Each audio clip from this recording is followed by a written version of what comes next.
second. Okay, so basically when I was trying to figure out what I wanted to do for this presentation, I kind of wanted to find some new developments in the medical field. And I came across this really cool hydrogel that was being used as a post-operative pericardial adhesion barrier. It was being researched by Stanford. So I thought I'd go into that and then also talk about what adhesions are, what adhesion barriers are, and like what some very serious adhesions could do to your pet or dog. This is a great topic. Like I said, this is being worked on by Stanford. I'm definitely not the expert as far as it goes on the hydrogel, but they found that spraying a gel on the internal tissues of animals after cardiac surgery greatly reduced adhesions. And going from that, I was going to talk about current commercial adhesion barriers and what those are. So basically, an adhesion barrier is just a medical implant that can be used to reduce abnormal internal scarring, which are going to be the bands that form between tissues and organs after surgery or any trauma, really. And it's going to do that by separating the internal tissues of the organs while they heal. I have 3 current commercial adhesion barriers down here, the first being Suprafilm. It's composed of chemically modified sugars, and it sticks to the tissues to which it's applied and then is slowly absorbed into the body over a period of 7 days. Interseed is just a new fabric composed of modified cellulose that swells and eventually gels after being placed on the injured site. It's also just slowly absorbed to the body. Adapt is a solution of isodextrin, which when instilled in a large volume causes the organs to float apart, which reduces the possibility of attachment. I think that sounds really scary and weird. But yeah. So right here we have, I believe this is the rat, the rat heart. Just 3 different figures. The red on the figure, there we go. The red on the figure is just dead tissue, and B, the green, is going to be one of those current commercial adhesion barriers we talked about, and then the C being the gel that they've been researching. Right here, if you see, like, if there's no treatment whatsoever and no adhesion barrier there, there's going to be some adhesions right here. If you have some adhesion barrier there, you're still going to get a little bit of adhesions right there, and then it's really cool to see you like are pretty much adhesion free. So basically what's happening here are the repair cells in the body that can't tell the difference between one organ and another. So if an organ undergoes repair, or like trauma is induced, and it comes in contact with another part of itself, the scar tissue may connect the 2 surfaces. And then my next image is a sheep's heart, I believe. Yeah, so this one's a little harder to follow. I wanted to put it in here just to show like what they did to test it. So they basically just created an abrasion here with a scratch pad. These are different hearts. The one at the bottom, if I find my mouse, being the one they treated with the gel. A few of these are just not treated at all, just to show you what happens when they go back in. And I think it's 4 weeks later after they induce trauma. So 4 weeks later, you'll see like some adhesions forming. And I don't know the intent of the research, because this is one of those topics that, I mean, humans have adhesions like after their surgeries too. They're pretty common. They form after 95% of surgeries. Most of them are harmless, but they can twist or compress the intestines, causing like life-threatening blockages or entrapments. In cardiac operations, adhesions can cause like constriction and increase the risk of complications. And then if you're looking at your dog, depending on which organ gets caught, how severe the entrapments becomes, abdominal pain, vomiting, diarrhea, overall malaise, and fever and bloating you want to look out for. So other things that can be done to avoid adhesions, if your pet's undergoing surgery, the vet team could just reduce tissue handling and trauma. They could keep the tissues moist during the procedure, or they could keep flushing out blood clots. Unfortunately, you can't really diagnose adhesions unless you like just go right in there. But luckily, you can do radiographs and ultrasounds to help identify those abnormalities within the organs that can attribute to the adhesions. So worst case scenario, I have 2 cases here, each volvulus in dogs. So basically I have a really simple case right here. It's the 4-year-old castrated male dachshund.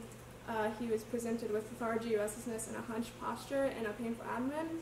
So he also had a surgery to remove a foreign body 24 months prior.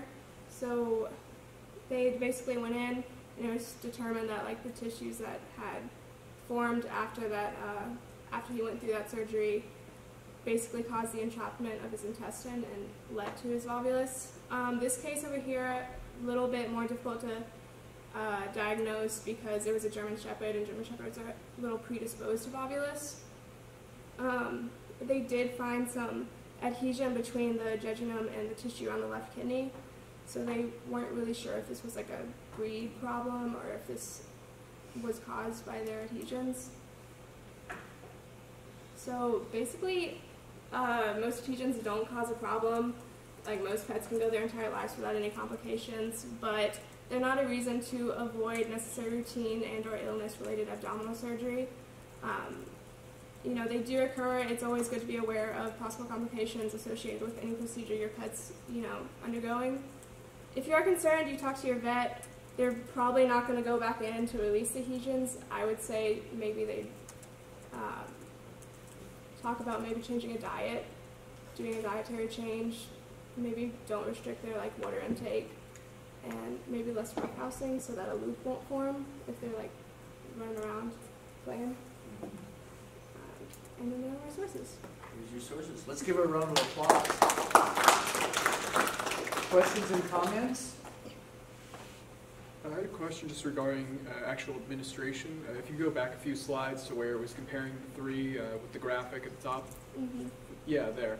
So obviously it's just a graphic. It's not necessarily going to be a perfect thing, but at least the way it looks in that, it looks like it's almost flooding the heart. Yeah. Or I guess the exterior of the heart with the solution, the gel. How is it? Is that just how it's administered like that, or is it more of a localized thing that's spread evenly? Do I repeat the question? Yeah, repeat the question. So basically the question was how it was administered. I think the next one kind of shows a little bit better. It is administered through compressed air. It's more sprayed on rather than just like a gel that's like slapped right on there. Mm-hmm. But yeah. Go back to that other slide. I don't know, it's kind of neat, but they induced a heart attack here. You see how they sutured the heart? And whenever you suture, those are coronary arteries, then the tissue downstream will lack blood supply, and that's called a myocardial infarction. And it's dead tissue, so it looks like probably on these animals, I think this was rats, you would go in there and suture the same coronary arteries and then do different treatments like with the film or the hydrogel. But if you ever do surgery, adhesions are terrible because, you know, can lead to problems not long after the surgery, or like that one case was 2 years later, right?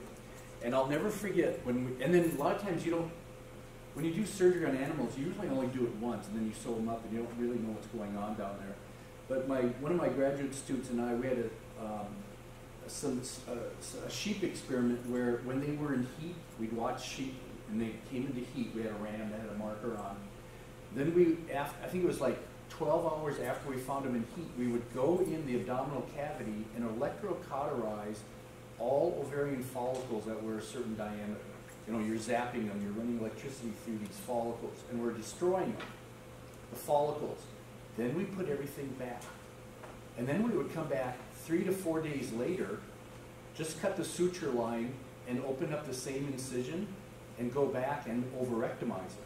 So it's interesting that we would have surgery and then go back into the same place like 3 or 4 days later and then take the ovaries out because we wanted to see how many follicles grew in that short a time.